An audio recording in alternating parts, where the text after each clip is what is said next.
Welcome to Okaloosa Eye on Crime. We're looking for your help in finding some people on the run and also in getting information to help solve some local crimes. That's right, and this month that ranges from some cold cases to 2 deadly hit-and-run investigations, and we're going to go ahead and get right into that first one. And August 10th will mark the 20th anniversary of the hit-and-run death of Michelle Shelley Metters, and the Okaloosa County Sheriff's Office is still asking for information which might help solve the case. 15-year-old Shelley Metters was one of 3 girls standing on the eastbound sidewalk of U.S. Highway 98, Emerald Coast Parkway, in Destin near the Big Kahuna's Water Park that evening when a vehicle struck 2 of the girls as they stood on the sidewalk. Now it continued eastbound without the driver stopping. 15-year-old Tiffany Logston received serious injuries as a result of the crash, but Shelley Metters was actually killed as a result of her injuries. And of course, solving this case would bring closure to a family that's been grieving for 2 decades over the death of their daughter and sister. And we are not going to give up, neither are investigators. So anybody with information, you can contact Emerald Coast Crime Stoppers. Remember, it's 100% anonymous. Moving on, the Walton County Sheriff's Office continues working with the Opp Police Department, the Covington County District Attorney's Office, and the FBI on the whereabouts of a teenager who disappeared more than 2 decades ago. Kimberly Raymer was only 17 when she went missing from the Opp, Alabama home of her father, August 15, 1997. Her car was parked outside the house, and her purse, keys, and wallet were found in her room, along with all of the shoes she owned, according to reports. There also were signs of a possible struggle in Kimberly's bedroom. At the time of her disappearance, she was 5'4", with brown hair, brown eyes, and weighing about 130 pounds, but of course would be in her early 40s today. So anybody that might be holding on to information about Kimberly, please come forward. And next up, the Florida Highway Patrol is still asking for information about a hit-and-run crash that left 44-year-old Joshua Kreiser dead. Now, the collision occurred about 8 p.m. on December 30th of that year as Kreiser was walking along U.S. Highway 98 near East Timberlake Drive out in Okaloosa. A white vehicle traveling west in the inside lane of traffic struck him, then fled the scene. Now, anybody with any information, you can contact Emerald Coast Crime Stoppers or the Florida Highway Patrol. And of course, I have spoken to Joshua's mother several times, and she has wanted me to express thank you and that she's so grateful to the individual that called 911, but of course she's grieving and she would really like some closure in this case. And I know the Florida Highway Patrol has gotten some leads, but anybody that may have information or even that would come forward, maybe not through Crime Stoppers, but that would help maybe get some resolution and solve this case. Absolutely. Next up, the Fort Walton Beach Police Department seeking information in reference to the theft of copper from a construction site on Northwestville Parkway that happened sometime between 10:30 a.m. on June 11th and 4:40 a.m. June 12th.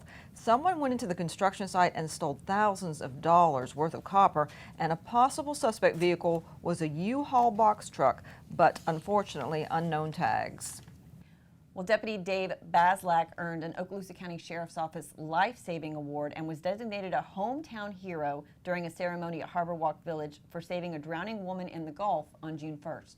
OCSO dispatch had advised that 2 people were actually caught in a rip current that was about 100 yards behind the Sandpiper Cove condominiums in the Gulf.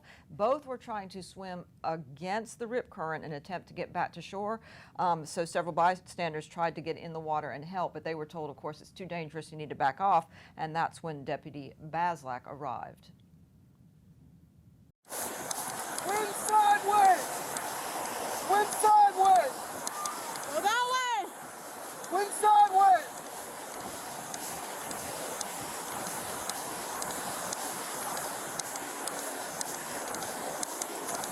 Hey! Wind sideways!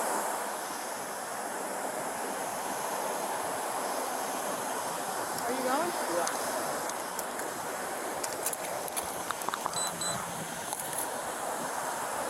Take this with you.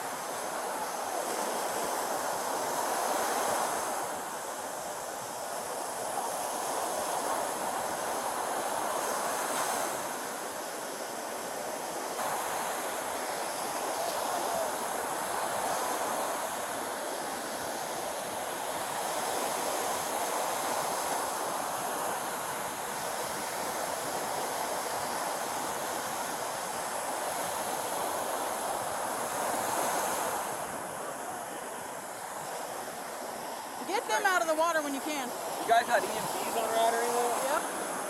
He's pulling her in. She's saying you can feel the water. Oh, yeah. And he's out there. We're trying to get him to go sideways. So I'm watching his stuff. He was a good swimmer on that water. Hi, so there's that one out there. Hi, so there's that one out there. Appreciate you. We're pulling this one back in. Appreciate you.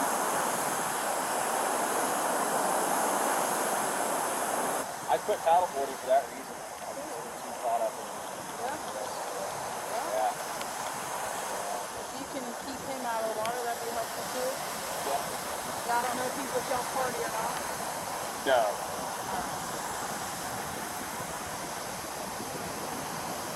Cool. Appreciate all y'all do. Absolutely. Thank you, sir. Yep. And kudos as well to the Destin fire rescue member who went out with a rescue board to help Deputy Baslak pull in the swimmer who was extremely tired, suffering from water inhalation, take her to safety to the shore. Now, the time span from the initial call to dispatch to when the swimmer was back on shore was about 14 minutes. It's a long time and a lot of struggling going on, but a good outcome. Good ending, thankfully. that's for sure.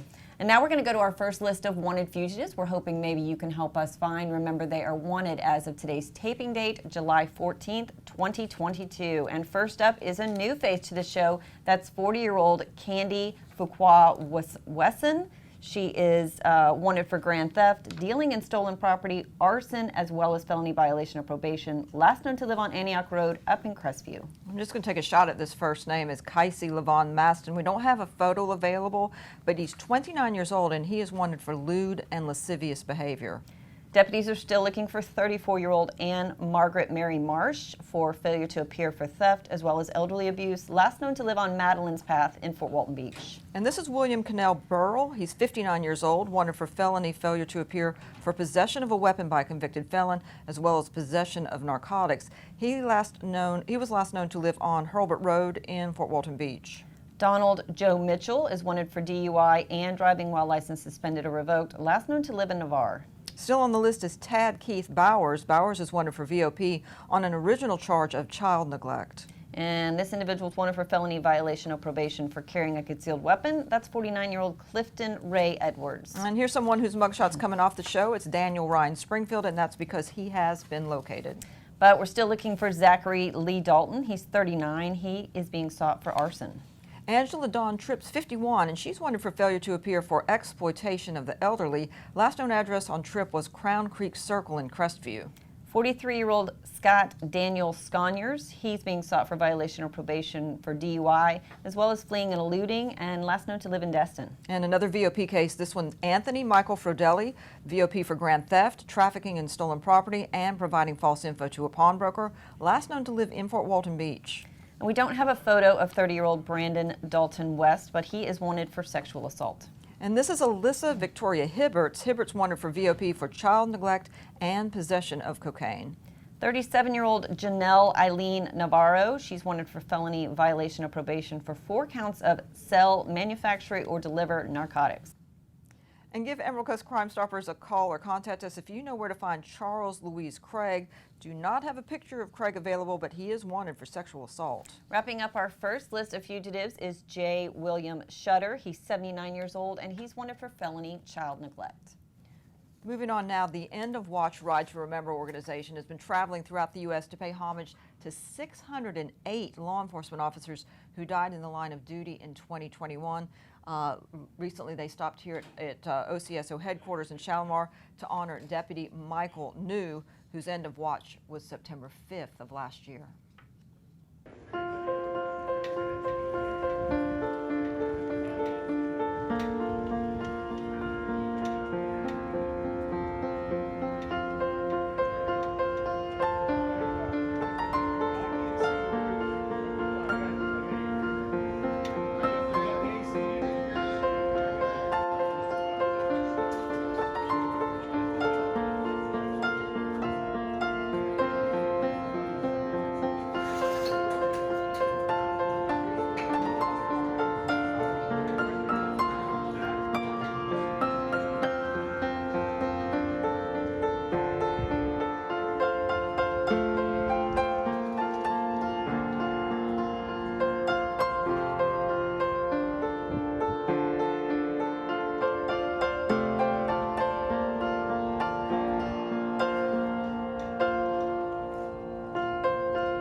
2003, a close friend of mine was killed in line of duty, and that weighed heavy. And then in 2009, I lost another one, and then 2019, I lost the third one. And so it's pretty important that this continues. So take a moment, look at our beautiful memorial, look at one of your own. There are three common factors that you will see. One is they all wear a uniform of one sort, whether it's white, blue, black, or green. Number two, I don't have any badge numbers on my memorial. I don't believe in badge numbers. I think they're for payroll purposes. So everyone's got a God-given name, and I refer to all of my men and women with their God-given name. Number three, which is the most important, is God only allows one color, and that is red. That's the color we bleed. There is no black, there is no white, there is no brown. So please remember that.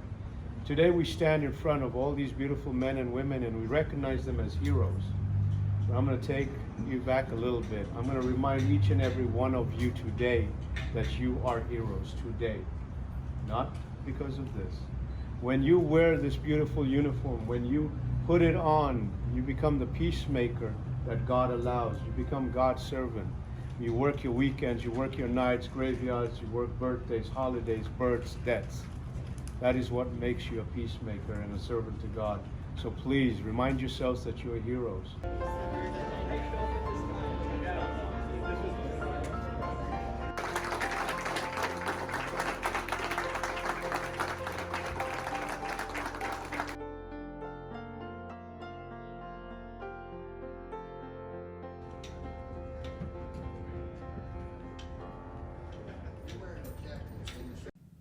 And it was a powerful and heartwarming tribute, and we were all incredibly grateful to them for their amazing dedication to the memories of the men and women who give their lives under the service of the badge. And for more information, you can go to endofwatchride.com.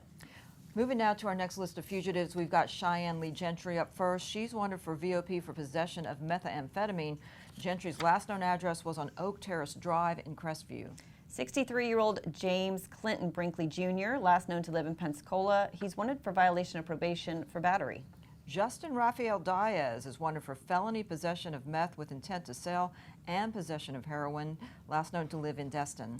Another one we don't have a photo of, but that's 44-year-old Kelvin Paul Michael Wise. He's wanted for sexual battery. And this is Joseph Lee Fairchild. Fairchild's wanted for VOP for aggravated assault. Ulysses Nunez Cardosa, last known to live on Viningsway Boulevard in Destin, he's wanted for felony aggravated assault and resisting arrest without violence. David Allen Bobbitt's up next. He's 46, and Bobbitt is wanted for fraud. Thomas Edward Allison, who's 63, he's wanted for failure to appear for aggravated assault on a person 65 or older, last known to live out in Destin. Tobin Dean Collins is 64, and he's wanted for failure to register as a sexual offender. Collins' last known address was on Yacht Club Drive in Fort Walton Beach. And we're still searching for Daniel Robert Turner O'Rourke for felony failure to appear for grand theft and criminal mischief. Jerry Daniel Beaver is wanted for VOP for possession of methamphetamine and driving with a license suspended or revoked. Beaver's last known address was Boyce Drive in Shalimar. 38-year-old Coretta LaDon James, she's wanted for failure to appear for grand theft as well as fraud, last known to live on Wilson Street up in Crestview. Michael Edward Leahy, no photo available, is 37, wanted for felony hit and run with injuries, last known to live on Dune Lake Circles in Santa Rosa Beach. 40-year-old David Richard Abbott, he's wanted for felony failure to appear for resisting arrest without violence as well as possession of a controlled substance. Randall Cook is coming down off the show because he has been located. But we're still searching for 47-year-old Leon Leslie Chandler for violation of probation, for driving while license suspended or revoked, and possession of weapon or ammo by a convicted felon. He was last known to live on Ashley Lane in Fort Walton Beach. Law enforcement would like to track down Timothy Tyler Turner. Unfortunately, we don't have a picture of him, but Turner is 31 years old. He's wanted for sexual battery and lewd and lascivious molestation. His last known address was on Red Barrow Road in Baker. Well, saving lives even while off duty. So check out this cool Osprey rescue by off-duty Lieutenants Matt Harrison and Jeremy Gilbert recently in the Intercoastal Waterway near Mary Esther. There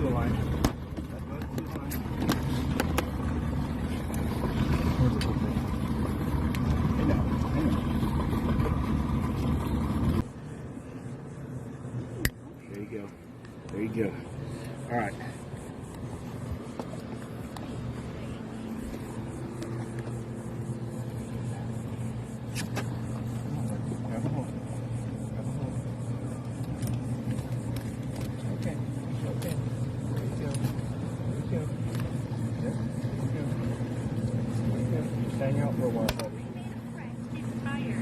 Yeah, he's exhausted. Y'all don't get the phone. Don't freak him out anymore.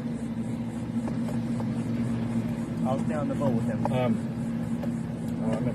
So I think everybody can see the urgency that if you see discarded fishing lines and lures, please pick them up and dispose of them properly. You can help prevent suffering and death of our wildlife. There's a happy ending for this one, but all too often it might not be because there's a lot of that stuff out there. Absolutely. And next up, 1,000 flags and counting. An 11-year-old Charlotte County girl who wanted to show her appreciation to law enforcement officers for their service went all over the state handing out, delivering wooden replicas of the thin blue line flag to agencies everywhere. And at her stop at the Okaloosa County Sheriff's Office, Emma hit the 1,000 flags given mark with Deputy Sonia Shepard. Back in July of 2020, where they were defunding the police, it broke my heart, and I wanted to do something to show all you guys our appreciation. Our goal now is to cover the state of Florida. We've been hitting mainly sheriff's offices.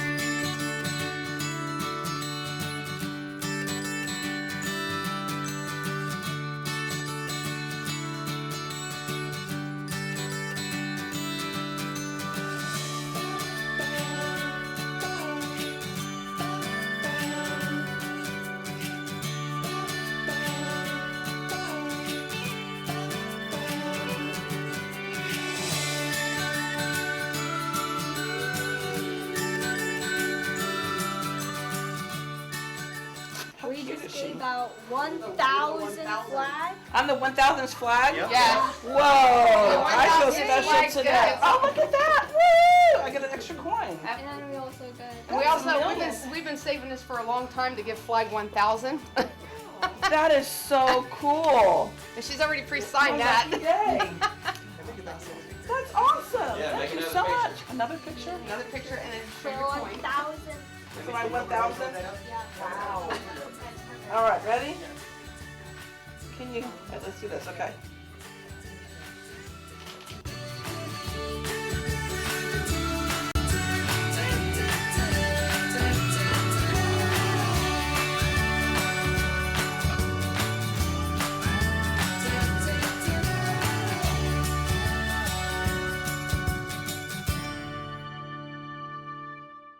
Have you ever fallen for someone you've met online but never in person? And at some point in that online relationship, did you get hit up for money with some sort of sob story? If so, the odds are that that's going to be a romance scam. That's right, and in an effort to show potential victims how these con artists operate, we talked to a trusting local victim in her 70s who's out tens of thousands of dollars.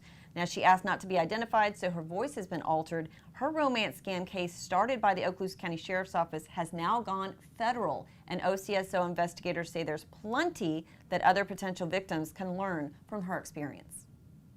We started talking in May 2 years ago, and he would call me as well as text me. He was a solar contractor in Phoenix, Arizona. He worked for a Turkish company, and in order to get his $2 million payoff, he had to go to Turkey.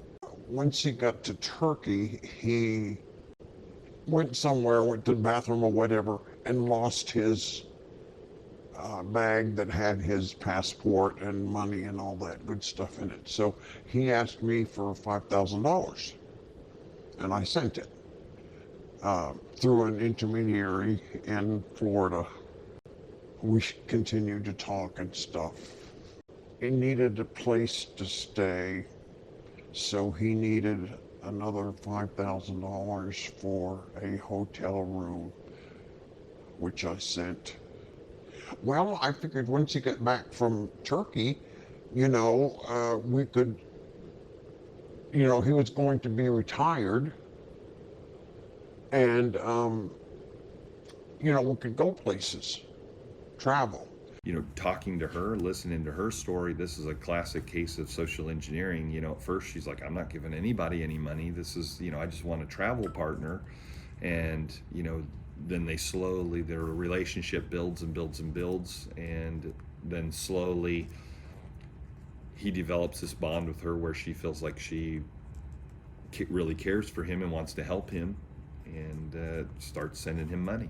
The first time it happens to you, you give away the money, then you enter a list for these scammers on the dark web that, hey, this person I got this much money from this person, they go on the list. And so, come back to them later when they've replenished their bank account.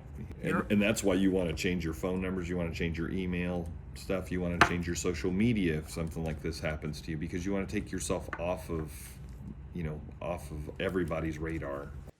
He was a very, very nice looking man.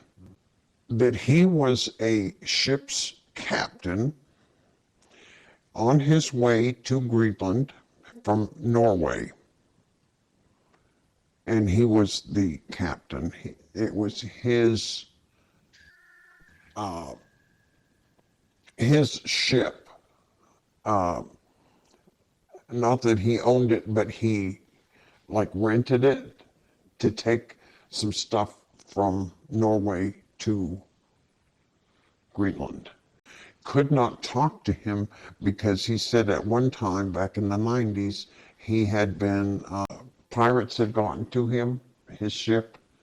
So there was no talking. As you developed that relationship with him, how frequently did you text with him? Was it a daily? Oh, several times a day. I thought he was going to be fine. I mean, did you foresee a relationship with him in the future? Yes. And did he speak to you about having a relationship? He asked me a half a dozen times, said that I would be his wife, probably half a dozen times. The saddest thing is with most of these type of cases is that they're elderly, they're afraid of being thought of as feeble or unable to make their own decisions, financial decisions, and that's not the case. What happened to them is they've been social engineered, and once that person starts taking their money and information, they're almost invested in this relationship because they've given that money. And so it's really kind of sad, but they kind of want it to be true because, the alternative means they've been had, and nobody wants that. How much do you think you sent to him? Well, I sent 20,000, and I sent 5,000. I sent several cards. What was your reaction when you found out that he was an imposter, a con man? I had really, really, really hoped that that would be somebody that I could have contact with and go places with, and because when my husband retired, that's sort of gonna get a camper and travel. So, did you feel that you'd been betrayed in a major way? Well, I feel kind of stupid. How could somebody do that to me? I will get through it, but my family knew it from the first one. And of course, once they find out what your vulnerabilities are, they will exploit it. So with hers, the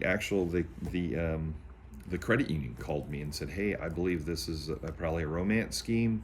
This lady keeps taking out cash, and we've talked to her. We talked to her son a couple times. This time she was adamant she was getting the money out, and they knew that she was going to mail it. So they got her permission that she could talk, that they would release her information to me so I could contact her, and she agreed to be able to talk with law enforcement.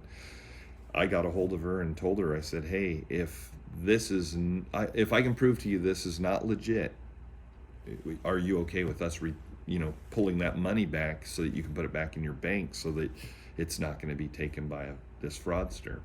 So I went to her house and we looked at photographs that he had sent her of himself, which turned out, I showed her on a program called Tin Eye, that these photos that he'd sent her saying they were his name were actually an English celebrity You know, they were somebody that maybe mainstream America wouldn't know, but if you're watching the baking show, the British Bake Off, you would recognize the guy. We got about $10,000 back for her. So what ended up happening with this case, I got with a federal agency who was able to track where the money went, and through their resources and commercially used products that they have, they were able to see that the person that was receiving these funds also had about 60 other post office boxes. And through all those post office boxes, there was multiple $1 million worth of funds had been transferred through there. And it's still an active case. Still an active case. The other problem that we have is because they try to keep it so secret, it goes on for so long and people lose a lot of money. I mean, the main thing is be open with your family and friends. If you're in a relationship with somebody, tell other people, because that's what they want. They want secrecy. They want this private romance to blossom. They don't want you spreading their name around or any information or their pictures, because if she would have passed around that picture, someone may have said, hey, that's the guy off the British baking show, and this could have stopped a lot earlier. They want the person to fall head over heels, and I can tell you most of the people that we've dealt with have fallen head over heels for this person they've never met. They have a picture of the person, and the person tells them a lot of stuff on their social media. And first thing in the morning, this is kind of how they operate. First thing in the morning, that'll be probably one of the first emails or text messages you get is from them, telling you good morning, sweetheart. The things that we want to have in a relationship. You want that, loving person, the person that cares about you and is involved and engaged, and they're going to be the last person at night that sends you a text. So the one word of warning to this, it's usually not a single person doing this. These guys work in boiler rooms. They have groups of people that work this. They have like notes. Hey, we talked about this. This is what they said. This is what I said. I told them this. And so they have cheat sheets. And so it can be the same person, or it's, different people. Yeah, doing 4 it. or 5 people work in the same case. And as soon as it gets to that bank account, it is dispersed, and it's used for other things such as terrorism, financing organized crime, buying other, financing the lifestyle of these organized criminals or terrorists. And if you knew when you first got into this relationship that this person's probably an international terrorist, you would not get involved, or an organized criminal. And that's going to do it for this edition of Okaloosa Eye on Crime. Thank you so much for joining us. We'll see you next time.